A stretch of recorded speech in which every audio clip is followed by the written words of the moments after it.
Welcome दोस्तों, मैं हूं अर्टिकुल जितेंद्र। आज के वीडियो में बताने वाला हूं कि पति को मेंटेनेंस देने से 5 बड़े फायदे होते हैं। पति जो पत्नी को मेंटेनेंस देता है उसकी बात अपने यहाँ पे कर रहे हैं। हजारों पति हैं जो फायदा उठा भी चुके हैं पत्नी को मेंटेनेंस देते हुए। जिनको पता था सही तरीका वो फायदा उठा चुके हैं, और जिनको नहीं पता है उनके लिए ये वीडियो है। ध्यान से देखिए, पूरा देखिए कि मेंटेनेंस देने से पति किस तरीके से फायदा उठा सकते हैं। जिनके ऊपर भी मेंटेनेंस लगा है, लगने वाला है, दोनों के लिए बहुत इंपॉर्टेंट वीडियो है। कहीं से भी स्किप नहीं करना है, बिल्कुल अंत तक देखना है, पूरी जानकारी समझ में आ जाएगी, क्योंकि बहुत ही इंपॉर्टेंट नॉलेज का वीडियो है, फायदा देने वाला वीडियो है। तो अंत तक मेरे साथ इस वीडियो में बने रहिए। उससे पहले बता दूं, चैनल को सब्सक्राइब नहीं किए हैं तो सब्सक्राइब भी कीजिए, बेल आइकन दबाइए, वीडियो को लाइक करके शेयर जरूर कर दीजिए। तो चलिए शुरू करते हैं। तो दोस्तों, यहाँ पे मैं क्लियर कर देता हूँ कि पति का पहला फायदा मेंटेनेंस देने से इस तरीके से होगा कि पति की जो अच्छाई है वो सामने नजर आती है। पति अगर अपने कर्तव्य का निर्वहन करता है, अपने दायित्व का अगर निर्वहन करता है, पत्नी को अगर टाइम टू टाइम अगर मेंटेनेंस देता है, तो इससे ये क्लियर हो जाता है कि पति है जो पत्नी का ख्याल रख रहा है, उसकी जो जिम्मेदारी है उसको उठा रहा है। पत्नी चाहे कितने भी आरोप पति के ऊपर लगाए, चाहे झूठे केस करे, 498 का करे या फिर डीयू का करे, पर पति है जो अपनी जिम्मेदारी से अगर पीछे नहीं हट रहा है, उसको अगर टाइम टू टाइम मेंटेनेंस दे रहा है, तो इससे ये क्लियर हो जाता है कि पति है जो पत्नी का ख्याल रख रहा है, उसका बखूबी ख्याल रख रहा है। यहाँ पे पति के जो वकील है, पत्नी के द्वारा किए हुए केस में, चाहे 498 हो, डीवी हो, झूठे केस हैं, तो उनके अंदर पति के वकील इस तरीके से जैसा वो कन्विंस कर सकते हैं कि ये देखो, यहाँ पे पति है जो अपनी जिम्मेदारी को उठा रहा है, पत्नी को मेंटेनेंस दे रहा है। अगर ये गलत होता तो ये मेंटेनेंस नहीं देता, ये पीछे हटता, पर यहाँ पे है कि अपनी जिम्मेदारी को समझ रहा है, पत्नी को मेंटेनेंस दे रहा है, तो पति की अच्छाई है जो सामने नजर आती है। तो पति को है जो 498 डीवी जैसे झूठे केसों में भी मेंटेनेंस देने से फायदा मिल जाता है। तो ये जानकारी समझ में आ गई होगी। तो पहला फायदा इस तरीके से पति को मिलेगा। अब पति को दूसरा फायदा इस तरीके से मिलेगा कि देखो, दो तरीके का मेंटेनेंस होता है। एक तो होता है इंटरिम मेंटेनेंस और दूसरा होता है फाइनल मेंटेनेंस। अब पत्नी जैसे पति के ऊपर झूठे आरोप लगाती है, झूठे केस करती है, तो पति के मन में एक मनमुटाव सा हो जाता है पत्नी के प्रति, कि वो डायरेक्ट पत्नी को मेंटेनेंस नहीं देना चाहता है। वो मेंटेनेंस तो देना चाहता है, अपने कर्तव्य का निर्वहन तो करना चाहता है, पर यहाँ पे वो डायरेक्ट पत्नी को मेंटेनेंस नहीं देना चाहता है। उसका मानना, उसका मकसद ये होता है कि मैं ये जो मेंटेनेंस है कोर्ट में जमा करवाना चाहता हूँ।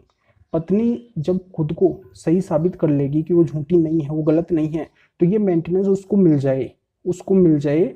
मैं यहाँ पे देना चाहता हूँ पर डायरेक्ट उसको नहीं देना चाहता हूँ। तो इसके लिए पति ये कर सकता है कि वो कोर्ट के अंदर जाए। कौन से कोर्ट में जाए? जैसे अगर एमएम कोर्ट का पति के ऊपर मेंटेनेंस का ऑर्डर है, तो पति को जाना पड़ेगा सेशन कोर्ट। अगर पति के ऊपर फैमिली कोर्ट का ऑर्डर है मेंटेनेंस का, तो पति को जाना पड़ेगा हाई कोर्ट। और वहाँ पे जाके उस मेंटेनेंस में से अगर जितना पति के पास में है उसमें से जमा करवा के, और उस मेंटेनेंस के ऊपर पति स्टे भी ले सकता है, स्टे भी ले सकता है। अगर पति को इस तरीके से स्टे मिल जाता है, तो यहाँ पे जो पत्नी के ऊपर दबाव बढ़ जाता है, वो एक सेटलमेंट के लिए राजी हो जाएगी कि मुझे जितना मिल रहा है वो ठीक है। तो एक रीजनेबल अमाउंट में वो सेटलमेंट के लिए तैयार हो जाएगी। इस तरीके से भी पति को दूसरा बड़ा फायदा मिल जाएगा। अब पति को मेंटेनेंस देने से तीसरा फायदा इस तरीके से मिलेगा कि जैसे अगर पति रेगुलरली अगर पत्नी को मेंटेनेंस दे रहा है, और कई बार अगर सिचुएशन ऐसी आ जाती है कि जो पति की जो आर्थिक स्थिति है वो कमजोर हो जाती है, तो पति यहाँ पे फायदा उठा सकता है, कोर्ट के अंदर एप्लीकेशन लगा सकता है कि अब ये कंडीशन मेरी हो गई है, और मेरी जो अर्निंग है वो नहीं हो पा रही है, कम हो पा रही है, मैं मेंटेनेंस तो दूंगा, पीछे नहीं हट रहा हूँ, पर यहाँ पे मुझे रिलीफ मिलना चाहिए कुछ टाइम के लिए, मैं नहीं दे पाऊंगा।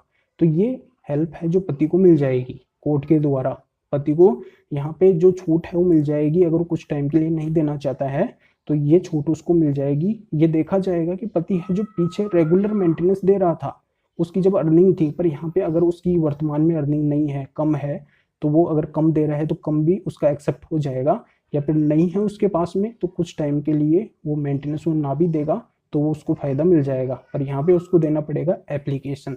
तो इस तरीके से पति को मेंटेनेंस देने से तीसरा फायदा ये मिलता है। अब पति को चौथा फायदा इस तरीके से मिलता है कि जैसे अगर पत्नी को मेंटेनेंस दे रहा है रेगुलरली, और पति को यहाँ पे अगर डाइवोर्स लेना है, तो अगर मेंटेनेंस वो दे रहा है, मेंटेनेंस का अगर केस उसके ऊपर लग चुका है, और मेंटेनेंस टाइम टू टाइम अगर वो पे कर रहा है, तो उसके बाद में वो डाइवोर्स का जो केस है वो बेझिझक होके वो डाल सकता है, उसको फाइट कर सकता है। चाहे कोई भी केस वो पत्नी के द्वारा डाले गए हों, उनको वो अच्छे से फाइट कर सकता है, क्योंकि उसके मन का जो डर है वो निकल जाता है। और जब तक अगर मेंटेनेंस नहीं लगता है, तब तक उसके मन में डर होता है कि अगर मैं डायरेक्ट अगर डाइवोर्स के लिए फाइल करूंगा तो यहाँ पे मैं गलत नजर आऊंगा, मेरी गलती सामने आएगी कि मैं पत्नी को नहीं रखना चाहता हूँ, तो मेरे ऊपर मेंटेनेंस लग जाएगा। पर यहाँ पे अगर एक बार अगर मेंटेनेंस लग जाता है तो उससे जो पति का जो डर है वो खत्म हो जाता है। वो मेंटेनेंस अगर पे कर रहा है तो डाइवोर्स के लिए भी डाल सकता है और अन्य सभी केसों को आसानी से फाइट कर सकता है। तो ये जानकारी यहाँ पे समझ में आ गई होगी। अब पति को मेंटेनेंस देने से 500 फायदा ये मिलता है जो बहुत ही इंपॉर्टेंट है। इसमें यह होगा कि पत्नी क्या करेगी कि मेंटेनेंस नहीं लेना चाहेगी। बहुत कम पत्नियां होती है जो डायरेक्ट मेंटेनेंस लेना चाहती है, क्योंकि उनको पर मंथ के हिसाब से वो मेंटेनेंस मिलता है और एक जो अमाउंट होता है जो फिक्स किया हुआ होता है वही उनको मिल पाता है। पर यहाँ पे जब उनका डाइवोर्स हो जाता है, जब उनके अंदर जब डिस्प्यूट होता है, इस तरीके से अगर केस बनते हैं, मेंटेनेंस वगैरह अगर वो लेती हैं, तो यहाँ पे वो चाहेंगी कि आगे कोई दूसरा पार्टनर चुने, उनके साथ में वो शादी करे। तो यहाँ पे उनकी सोच ये होती है कि मैं एक परमानेंट एलिमनी ले लूँ मेरे हस्बैंड से, फर्स्ट वाले से, फिर मैं उनके साथ में शादी कर लूँ, यानी कि दूसरा पार्टनर चुन के उनके साथ में शादी कर लूँ। तो ये उनकी सोच होती है, बहुत सी पत्नियों की ये सोच होती है। वो हर महीने का मेंटेनेंस नहीं लेना चाहती है क्योंकि वो तो उनको मिलता है कम। तो इस तरीके से मेंटेनेंस देते रहने से जो पत्नी है दबाव के अंदर आ जाएगी, एक रीजनेबल अमाउंट के अंदर सेटलमेंट के लिए राजी हो जाएगी कि आप बस मुझे इतना दे दो और यहाँ पे अपन जो है सॉर्ट आउट कर लेते हैं मामले को, और मुझे दूसरी शादी वगैरह करनी है। तो वो फिर क्या है, दूसरे पार्टनर के साथ में जाएगी, उसके साथ में शादी करेगी। तो ये भी एक तरीका होता है। अगर आप मेंटेनेंस दे रहे हैं तो ये दबाव का एक तरीका बन जाता है, क्योंकि उसे अगली लाइफ देखनी है, आगे उसको बढ़ना है। तो ये बहुत सी पत्नियों का मकसद होता है। वो हर महीने का जो मेंटेनेंस वो नहीं लेना चाहती है, उनका मकसद ये है कि अब इनके साथ में नहीं रहना है तो दूसरी शादी मुझे करनी है। तो ये जानकारी यहाँ पे समझ में आ गई होगी। तो ये 5 बड़े फायदे आपको समझ में आ गए तो वीडियो को लाइक करके ज़्यादा से ज़्यादा शेयर कर दीजिए, जो और लोगों को भी जानकारी का पता चल सके। तो फिर आगे मिलेंगे आपसे नए वीडियो नए टॉपिक के साथ में। आप सभी का बहुत बहुत धन्यवाद।